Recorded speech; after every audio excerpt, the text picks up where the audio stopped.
What will the playoff field look like? I think the SEC will have 4. I think the Big Ten will have 3. I think the ACC will have 2. I think the Big 12 will have 1. I think Notre Dame will get in, and I think the G5 will be represented by the USF Bulls. Hello and welcome. It's always college football. I'm your host, Greg McElroy, and today is a very special day. Yes, it is October 21st, and we hope that you're enjoying the show wherever you're getting it, whether it's on the Spotify, Apple Podcast platform, if you're here with us via the ESPN YouTube channel. By the way, I was going for a run the other day. I was trying to listen to the podcast on the Apple Podcast platform, and I guess like Amazon Web Services went out or whatnot. So I had to run without being able to listen to a podcast. I was in a dark spot. Thank goodness for Spotify. Shout out Spotify.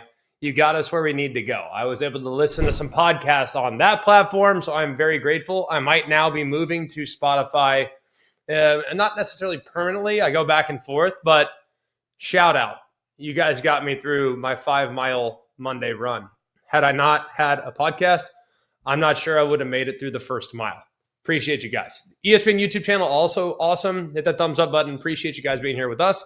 I am very excited about the show. Why? Because it is our 500th episode. The fact that we made it 100 without killing each other is amazing. So shout out to Mark. Shout out to Jake and Jack as well. Jack Foster, not the other Jack. The other Jack abandoned us after 100, but he still gets a shout out magically.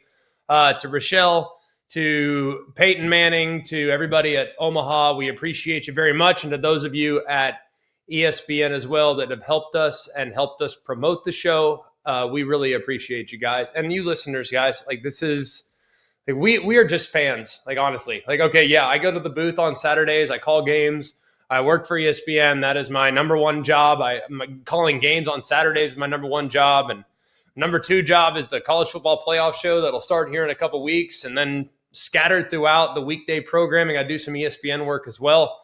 My number 2 job has been the podcast for the last couple of years. But my goodness, man, like I just feel like I'm interacting with friends. The amount of emails, the amount of texts, calls, referees walking up to me before the game, coaches walking up to me before the game. Like coaches have come up to me like, dude, why did you say that on the podcast? I'm like, what? What did I say that was wrong? He goes, no, we know that that's a flaw. Like, don't point it out.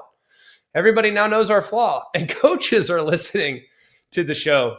So all of you guys that helped get us to this point, we are so grateful. We look forward to thousands of more episodes throughout the next however many years. As long as you'll have us, we will continue to provide. So today's show is going to be fun. All right, we're going to talk a little playoffs. We're going to do our top 25 like we always do. And then we also are going to get into a playoff projection because I do think the playoff picture is not at all clear, but it's not nearly as opaque as it once was. There's starting to be a little bit of clarity, a little bit of translucence as we start to look at the actual format and where things could be heading. So subscribe to the podcast, or to the podcast, subscribe to the ESPN YouTube channel. Let's kick things off with our Week 9 edition of our Top 25. At number 1, it's the Ohio State Buckeyes. Unchanged. Nothing changes with Ohio State on a week-to-week basis. 4 wins against teams that are 5-2 or better. They have a bye this week. Not that they need it. I'm not sure what they're going to work on. Probably the internal scrimmage might be actually more difficult than anything they'll play the rest of the way, potentially. So Ohio State sits there 7-0. They are number 1. At number 2, it's Indiana. Nothing changes at the top. They are also 7-0 with a big win on the road at Oregon, who's 6-1. They also beat Illinois convincingly by 1,000,000. They are 5-2, and they won at Iowa, who has been pretty good, quietly good this year. That was on the road. They're 5-2 as well. They'll get UCLA this week before 2 tough road trips at Maryland, at Penn State. Let's be real. There's not a lot that concerns me right now with what we've seen from Indiana. They should be in great shape. At number 3, it's Texas A&M. They're 7-0. The win on the road at Notre Dame continues to strengthen. Notre Dame is now 5-2, and they also have a win against a 4-3 Mississippi State team. They will go to Baton Rouge to take on a desperate LSU team this week. At number 4, it's Alabama. 6-1. They've won 6 in a row. They have beaten 3 teams. That's only loss came against the Crimson Tide. At Georgia, Vanderbilt at home, at Missouri. All those teams sit at 6-1. They also have a win at home against Tennessee. But the loss to Florida State is puzzling and continues to get even more puzzling given the unraveling of the Seminoles. But I always, and have forever, people say, oh, bad losses, this, that. I've always kind of counted losses similarly. Now, you get blown out by 100. Yes, that is a massive indictment on what you're capable of. But I've always leaned towards who you beat more so than who you lost to. Your best day, who can you beat? Alabama's proven to be able to beat top quality competition, 2 of the 3 on the road. I think Alabama is rightfully ranked in the top 4 in college football right now. At number 5, it's the Georgia Bulldogs. Great win against Ole Miss, who's 6-1. They also went to Tennessee, who's 5-2. Their loss came to Bama at home, and they'll get a bye this week before they have to go and play against the Florida Gators in Jacksonville there on November 1st. Let's go next to number 6. That's the Miami Hurricanes. Not a significant free fall right now. You'll understand why in just a minute. Probably the biggest reason is the resurgence of what we've now seen from Notre Dame. That's a great win. One of the better wins of the college football season. A&M, that's a huge feather in their cap. They sit at number 3. Well, Miami, that win against 5-2 Notre Dame, pretty great moment. Yes, to lose to Louisville the way they did, not great, but they also have another win against another playoff contender in South Florida, who's currently 6-1, that one loss coming to the Hurricanes. They'll get Stanford this week, and they'll go on the road to SMU next week. That is a big game. That SMU road trip, massive. Might have to have it if Miami wants to get to the ACC championship game. We'll explain that here in just a bit. Number 7, it's the Oregon Ducks. They are 6-1. They have one win against a team with a winning record. That is Northwestern. So that's probably why you're asking, why is Oregon at number 7 and Miami's at number 6? Oregon had a loss, a good loss. There are no good losses. There's losses, and then there's embarrassing losses. Embarrassing losses are losses in which you get beat badly. Oregon lost the game at home. Not a good loss. It's a loss. However, they don't have a great win right now. Northwestern's at 5-2. That's their best win. They still have plenty of meat on the bone. They get Wisconsin this week before the bye. They'll go to a 5-2 Iowa team, and they'll finish the season with 2 teams that currently have just 2 losses, against SC and at Washington. So Oregon in a great spot right now, but it's hard to rank them past 7 because they just don't have that statement win just yet. At number 8, it's Ole Miss. 6-1 overall. LSU is their best win. That win took a loss last week. They're now 5-2.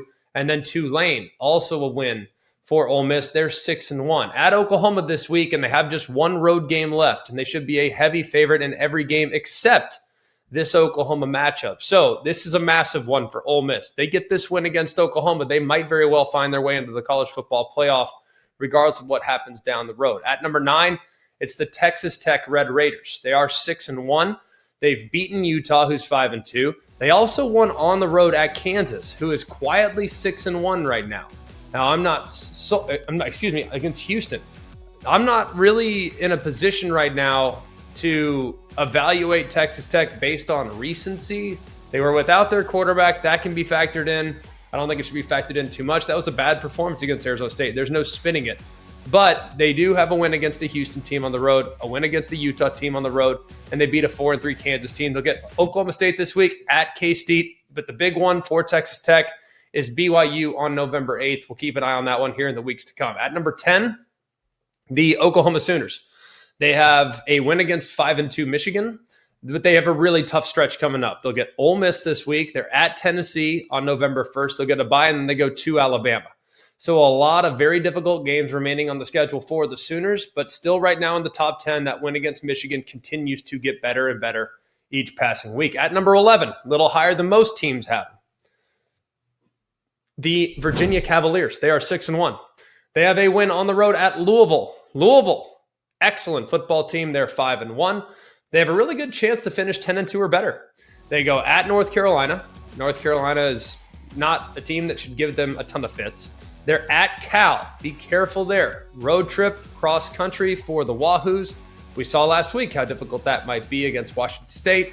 Road trip to Cal is tricky, and then a road trip to Duke. So this is a team in Virginia that's kind of quietly just navigating about their business with not a ridiculous gauntlet here coming up for them. At number 12, it's Vanderbilt. Their best win is against LSU. LSU is 5-2. They'll get Mizzou this week. At Texas the following. Auburn comes to them, and they'll finish at Tennessee. Vandy, very real football team. But this one this week against Mizzou, massive opportunity. At number 13, it's BYU. They are 7-0. At Arizona was a good win. They're 4-3. They also beat Utah this past weekend. A lot of meat left on this schedule. They still have to go to Iowa State. They'll get a bye. They go to Lubbock to play Texas Tech. So BYU in a good spot right now. But man, they're going to have to improve the next few weeks because the level of competition continues to be challenging, especially away from home. Let's go next to number 14. That's Georgia Tech. Yes, I have BYU ahead of Georgia Tech. Why? Because Georgia Tech, while undefeated, their best win came against Wake Forest. And that was not a phenomenal performance by any stretch. They also have a win at Duke. Duke's 4-3. Wake Forest 4-2. They'll get Cuse this week. They'll go on the road to NC State next week. And then, of course, they'll get Georgia at the end of the regular season. At number 15, it's Louisville. Louisville is 5-1, but Louisville has 3 pretty good wins at their disposal. Pitt's 4-2, James Madison 6-1, and they recently knocked off Miami on the road. Miami is now 5-1 as well. They did lose to Virginia. That was in overtime. They'll get Clemson at home on November 14th. That's a Friday. And they'll go to SMU on the 22nd. If they can steal that SMU game, they got a really good chance to get to the ACC championship game, knowing that they now own the head-to-head against the Miami Hurricanes. At number 16, it's Notre Dame. Notre Dame is 5-2. They have a great win against SC, who's also 5-2. Boise State's 4-2, and NC State's 4-3. Pretty easy sailing here for the Fighting Irish. They do go to Pitt on the 15th of November, but they'll be a heavy favorite in every game the rest of the way. If they can handle business and hold serve, Notre Dame should find their way back into the college football playoff. At number 17, it's Missouri. They're 6-1. They have 1 win over a team right now with a winning record. The combined record of the teams they've beaten is 12-23. So not a great schedule for Missouri. That's why they sit at 17. Their best win is Kansas. Turns up a little this week, though, and it gets much tougher down the stretch. They go to Vandy. They'll get a bye. A&M comes to them, and they'll go to Oklahoma on the 22nd of November. At number 18, it's Cincinnati. Cincinnati is 6-1. They have wins against Iowa State, Kansas, and UCF. All those teams are above 500. They have to go to Utah in a couple weeks, and they go to TCU in the season finale. Now, if they take care of business at home, this team could be in the Big 12 championship game. That one loss they had was to Nebraska. That is, of course, out of conference. At number 19, it's Texas. They have a great win against a 6-1 Oklahoma team. Their combined record, though, of all their victories, just 12-22.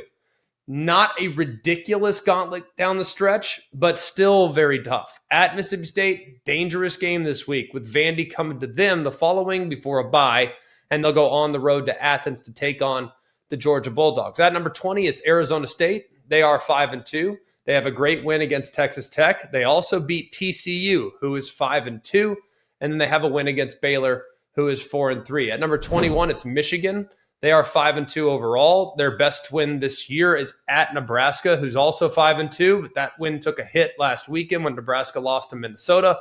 They also have a win against Washington, who is also 5-2. They'll play at Michigan State this week. They're probably going to be 8-3, 9-2 when Ohio State comes to town. At number 22, it's Tennessee. Their best win is against Mississippi State. That was on the road. Mississippi State's a pretty good football team.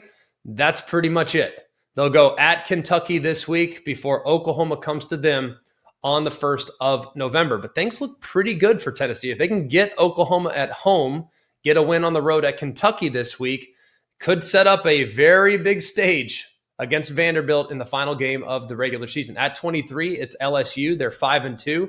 Not a great resume, frankly. They lost at Vandy. They lost at Ole Miss. And their best win right now, based on record, is Louisiana Tech. They'll get A&M at home, though, this week. That's a huge opportunity in their backyard at night in Death Valley. That's a gotta-have-it situation against the Aggies. They get that one. They vault back in the discussion of a possible playoff team. They, of course, will get the bye and then go to Tuscaloosa the following week. So, 2 biggest games of Brian Kelly's tenure coming this week and then after the bye against the Crimson Tide. At number 24, it's USC. They still have that win against Michigan, who's 5-2. Their losses came against Illinois and against Notre Dame. SC is still solid, but there's still things to figure out right now. They do at least have a good win at their disposal against the Wolverines. And at number 25, it's South Florida. They're 6-1. Their best win is at North Texas. North Texas also 6-1. They also beat a 5-2 Boise State team, and that one loss came against the Miami Hurricanes. Other teams that were in some consideration had Washington in consideration, but can't. Had Nebraska in consideration, can't. Had Illinois in consideration. I'm still just not sold on Illinois at this point. I just can't seem to come around on them. Hopefully, they can kind of show me something down the stretch so they can find their way back in the top 25. Also, can't quite put the Utah Utes in right now. Not with what we saw last week and some of the inconsistencies. So, all things considered, that's the top 25, and there are a handful of teams that are just on the outside looking in. TCU's another one, a bunch. But a lot still to come here in the final 5 or 6 games of the season. Normally on our Tuesday show, we'll have a guest, but we felt like it was the right time in the season to start having a little bit of a conversation about the college football playoff and where it's heading, where it should be heading. But in order to actually arrive at the finish line that is the college football playoff, we have to discuss these conference championship races. And I got to be honest, they were a little bit more complex than I would have anticipated just a week or two ago. Just one upset, given some of the challenges that you have navigating a conference schedule, can totally throw a wrench into what we're anticipating on Conference Championship Saturday. For example, we'll start in the ACC. Okay, the biggest question right now are who's going to play in their conference championship, and is it possible for them to get 2 teams in the college football playoff? Because right now you have 3 teams in the conference that are undefeated in conference play. Georgia Tech, they're 7-0 overall, 4-0 in the league. SMU is 3-0 in the league right now. And then Virginia is 3-0. They did lose to NC State. You're going to say, hang on a second. NC State, they beat Virginia. That was an out-of-conference game. And that's weird. I get it. And it's messed my head up a little bit as well. But it does factor in when taking into account who will be playing in Charlotte for the ACC title. We'll start with Georgia Tech. Right now, they're top dog. Okay, they are undefeated. And their remaining schedule is as follows. Syracuse at home. They're a heavy favorite, 17-plus points in that game. They are at NC State. To me, that is without question the toughest game remaining in their conference slate. At NC State, you lose there, opens the door, you win there, you can essentially book your ticket to Charlotte to play in the ACC title game. They'll get a bye after that. They'll go to Boston College. Pitt comes to them. Pitt's a good football team, but it's in Atlanta. And then, of course, the Georgia game at season's end doesn't weigh in to whether or not they get to the conference title. They should be 11-1, 10-2 with the Georgia loss. And I would say right now you're looking at about a 90% chance that Georgia Tech is one of those 2 teams in the ACC title game. So there's the Ramblin' Wreck. We'll put them to the side. Highly likely that they're going to be in Charlotte. Let's go to the team that if you would have had this conversation last week, it'd be Miami without question, that's playing in the ACC championship game, and the conference goes through Coral Gables. Well, you lose to Louisville last week. Now you lose the head-to-head in the ACC title game race with Louisville. So Louisville's got a 1.5 lead right now on the Miami Hurricanes. And they're the team right now with the best chance of an at-large berth out of the ACC because they beat Notre Dame. And Notre Dame is still in a great position to get to the college football playoff. And in the event in which a non-championship winning Miami, so let's just say they don't win the ACC, and let's just say they're 10-2, and they're head-to-head against Notre Dame, well, guess what? Guess who won that head-to-head? Miami. So Miami is actually the best chance of getting in as the second team in the ACC, partly because of that win over Notre Dame. So their remaining schedule. Stanford this week at home, at SMU. You beat SMU on the road. Now you have the head-to-head over the Ponies. Syracuse comes to them. NC State comes to them. They'll go to Virginia Tech, who they should handle at least at this point, and they go on the road to Pitt at season's end. However, 2 tough cold weather games potentially there in November for the Hurricanes on the road. As long as they win that SMU game, they should be in pretty good shape to get back to the ACC championship game. We'll go next to Virginia, who is undefeated in the league. Remaining schedule is as follows: at North Carolina, at Cal. Be careful. Cal is good. Cal is a tough road trip. Be careful, Wahoos. Wake Forest is at home. They're at Duke. They'll get a bye, and then they get Virginia Tech at home. I think they'll drop at least one on the road. Whether it's North Carolina, Cal, or Duke, I think they'll drop one there. So in that scenario, Virginia would have one loss. That makes things very interesting. We'll go next to SMU, who is also undefeated in the league right now. Their remaining schedule is at Wake Forest. Miami comes to them. Remember, if they beat Miami, that essentially eliminates Miami, and SMU is in a great spot. They'll go to Boston College. They'll be a heavy favorite there. Louisville comes to them. So SMU's two most difficult games remaining are both on their home turf before they finish up by going to Berkeley to play Cal there in the final game of the season. Some very tough games remaining for SMU. I think they'll lose at least one, maybe two down the stretch. That would have them outside looking in of the ACC title game. And then finally, the current belle of the ball, at least in the recency bias, is Louisville. They have one loss against UVA. They also own the head-to-head against Miami. Their remaining schedule is Boston College at home, heavy favorite there. At Virginia Tech, should be a favorite in that game. Cal comes to them. Clemson comes to them. Clemson's reeling. They'll go to SMU before finishing up in a non-conference game against Kentucky. So if they beat SMU, it's a real high probability that if they win all their home games and they beat SMU, you're probably looking at a team that's playing in the ACC championship game. And the tiebreakers are as follows: head-to-head between tied teams, record against all common opponents, record against highest placed common opponent working down on the standings, cumulative conference win percentage, all this other stuff. So there's all this random stuff. You even have a random draw in there, by the way, as one of the tiebreakers. So I think Georgia Tech's going to be there, right? If Georgia Tech is 8-0 in the conference and Virginia loses to Virginia Tech, then Louisville would go. If Georgia Tech's 8-0 and Virginia loses to anyone, it would go to cumulative conference win percentage for all opponents, which would also favor Louisville at this point. But it, of course, can switch depending on some outcomes. Now, in the event in which there's a four-way tie at 7-1, it would almost be guaranteed there'd be cumulative conference win percentage tiebreaker. In the current order in that scenario, this is, of course, assuming, like I said, four-way tie at 7-1. The current order right now is Louisville 1, Miami 2, Virginia 3, Georgia Tech 4.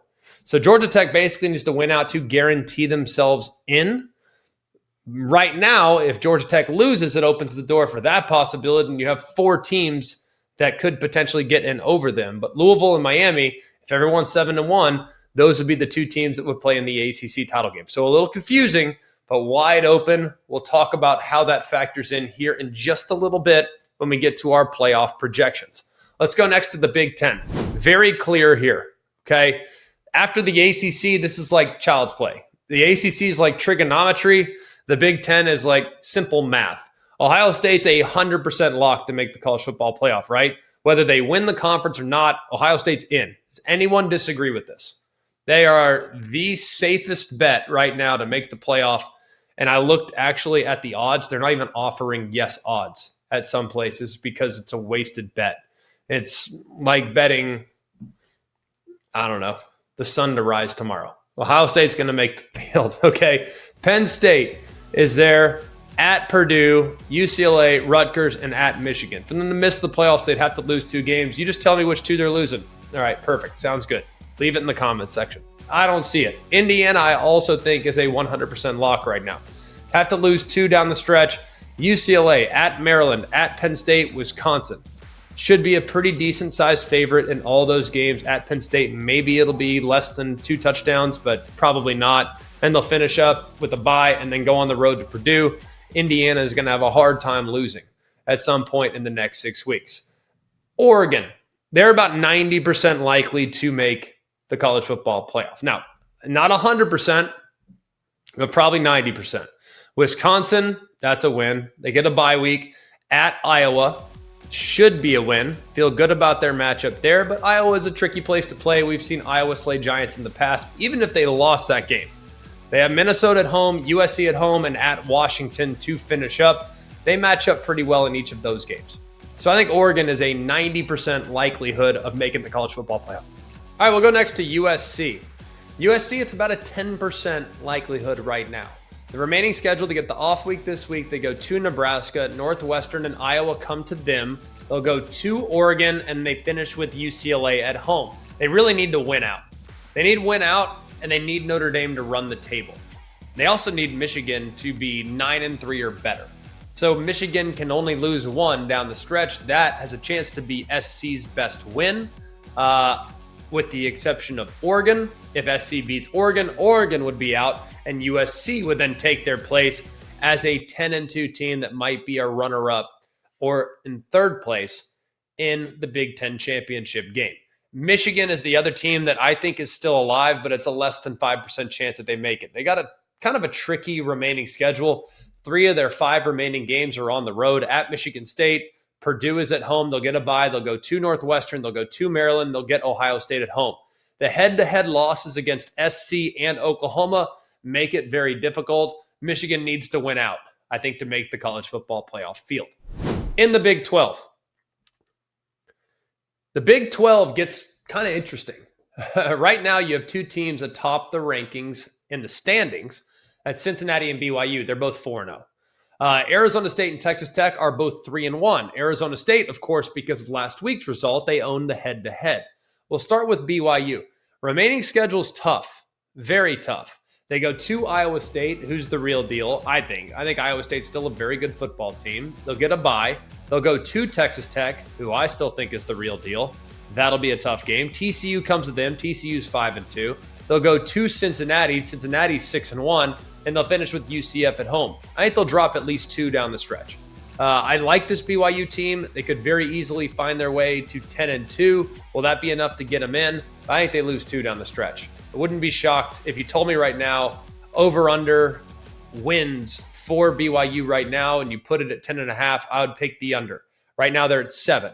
So I'm anticipating 3-2, maybe worse, with BYU as they move forward. They've done a great job this year. We'll see how it all unfolds. We'll go next to Cincinnati.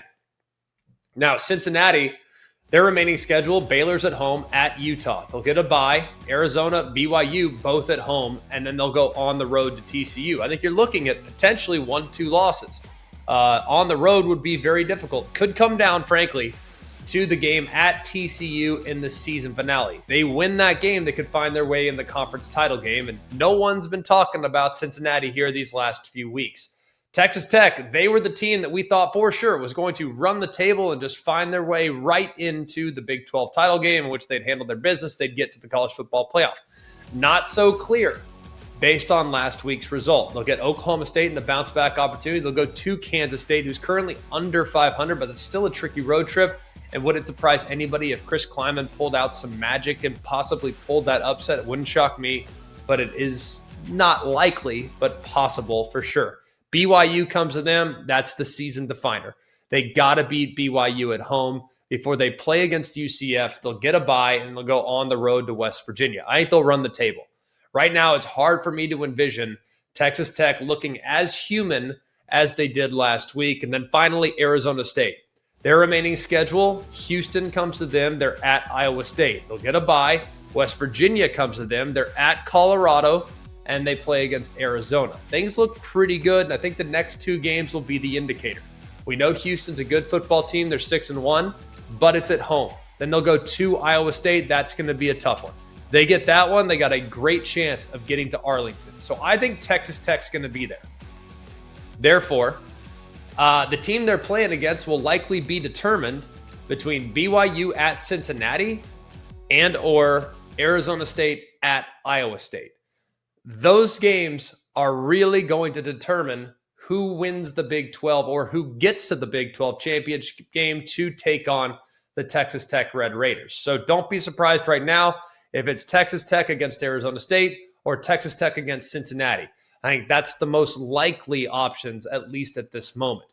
In the Southeastern Conference, the SEC has 2 teams that are at the top right now that are both 4-0. Alabama and Texas A&M, they're both undefeated, unblemished in conference play. Alabama's the favorite as of this moment, but they have a tricky road trip this week to South Carolina. They'll get a bye, 3 straight home games against LSU, Oklahoma, and Eastern Illinois before they go to Auburn in the Iron Bowl in the season finale. I think they could have one loss and still be in great shape to get to Atlanta because they have the head-to-head against Georgia, Vandy, and Mizzou. Bama's in a really good spot. If they can just get through this tricky trap game against South Carolina, they'll get the next 2 opponents at home, and both those opponents in LSU and Oklahoma have had some challenges offensively, and Alabama matches up pretty well against both. We'll see what happens with Bama, but I think you could potentially lose one, be 10-2 at season's end, and still find your way to Atlanta because you will at that point be 7-1 in conference play. The Texas A&M Aggies are also in a really good spot to get to Atlanta. They'll go to LSU this week. They get that one. In all likelihood, they're going to be in Atlanta. After the LSU game, they'll get a bye before they go to Mizzou.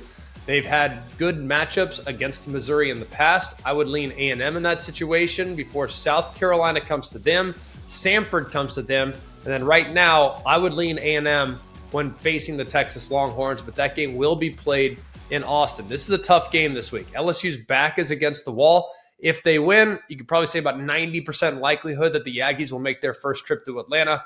But all things considered, man, still a couple possible landmines on the docket for the Aggies at this juncture. The Georgia Bulldogs currently have 1 loss in conference play. They get the bye week this week. They'll take on Florida in a neutral site before going to Mississippi State the week after that. Texas comes to them. I would lean Georgia in that matchup. Charlotte, and then at Georgia Tech. They should be 7-1, at worst 6-2 in the SEC. I'd be a little surprised if they weren't. If they're 7-1, they are probably going to be in a good spot to get to Atlanta. Of course, Bama holds the head-to-head, so they would need Bama to lose 2 games in that scenario for Georgia to get to the SEC title game.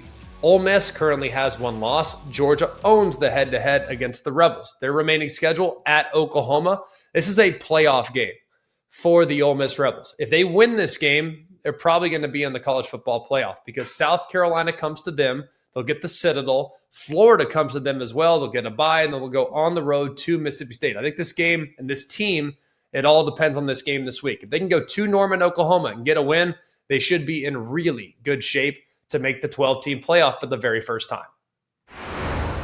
So we just went through all the different conference championship scenarios, and there's a lot of them. So it's kind of hard to even factor in, but we think just laying out the schedules, looking at the possibilities, the possible tiebreakers, we know chalk's not going to fly. Everyone just assumes chalk's going to fly, and then you have massive upsets in November that nobody anticipates. There's an injury or two that you don't anticipate. Next thing you know, a team is no longer what they once were. So why wouldn't we do this right now? Why wouldn't we try to make predictions on who's going to be making the college football playoff? I feel like it makes all the sense in the world. We just told you nothing that we anticipate is going to happen is going to happen. So why not just throw it against the wall and see what sticks, huh? We think the number 1 overall seed will be the champion of the Big Ten.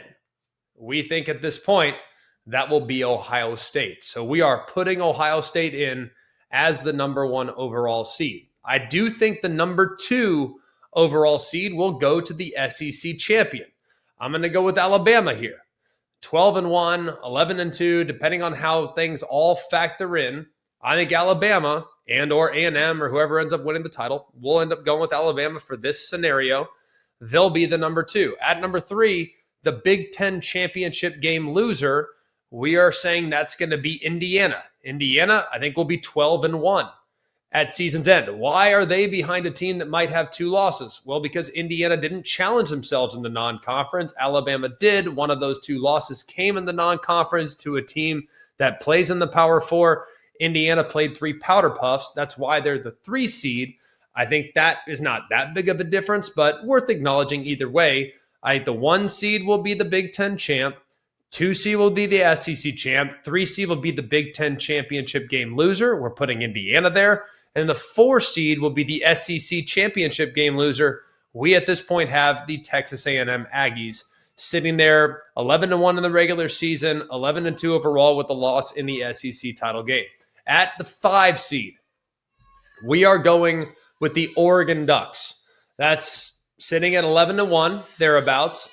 possibly 10-2 in the event in which they lost to Washington or to USC there at the end of the regular season. But I think Oregon's probably going to be 11-1 at this point. I think they're still a very good football team whose best football might be in front of them. So I like Oregon a lot. We are putting them in at the very coveted 5 seed based on how things went last year. At the number 6 seed, we're going with the Texas Tech Red Raiders. We anticipate them being the Big 12 champion. We think they will be 12-1 at season's end. At number 7, we're putting the Miami Hurricanes. They are, in this scenario, the ACC champion. We think they'll bounce back. We think last week was a little bit of a blip in the radar. I think we're going to see good football from Miami this point forward. Now, have they been exposed to an extent? I don't know. They just looked a little bit rusty. I expect Carson Beck to bounce back. I think the run game will bounce back. I think the defense will play better as well. I have them winning the ACC still, getting to Charlotte and getting that championship. They're 12-1. We're putting them in as the 7 seed right now. At 8, we believe it will be the Georgia Bulldogs. 11-1 or 10-2 in that vicinity. Maybe they drop one more. Maybe it's against, I don't know, Texas at home. Probably not, but let's just say Georgia Tech potentially. Who knows? Either way, let's just say they're sitting there 10-2 or better. We think they'll make it, and they will be the 8th seed as a result. At the number 9 seed, the Notre Dame Fighting Irish. We think they'll be 10-2. I don't see them losing the rest of the way. I think they're going to be in really good shape. What we've seen from them in improving defensively, I think that's something they can continue to carry on. They're continuing to be opportunistic. They're a 3-phase football team, and their young quarterback didn't even have his best stuff. And guess what? The run game took over the game last week. So I think Notre Dame's in a great spot to make the playoff. I have them in at the 9 seed because of those early losses and because they don't have a great win. I would anticipate Notre Dame having to go on the road in the first round of the college football playoff. At the 10 seed, we're going with the Ole Miss Rebels at 10-2. I think they'll lose one more. Could be this week. That could be on the road at Oklahoma. Very tough game. Could be at some point later on. But Ole Miss is still in a really good spot. And with 10-2, with 2 losses coming against quality competition, I think Ole Miss has a real chance to knock down the door and make the college football playoff field. That, of course, by the way, gives the SEC now 4 teams in the college football field. Bama, A&M, Georgia, and Ole Miss.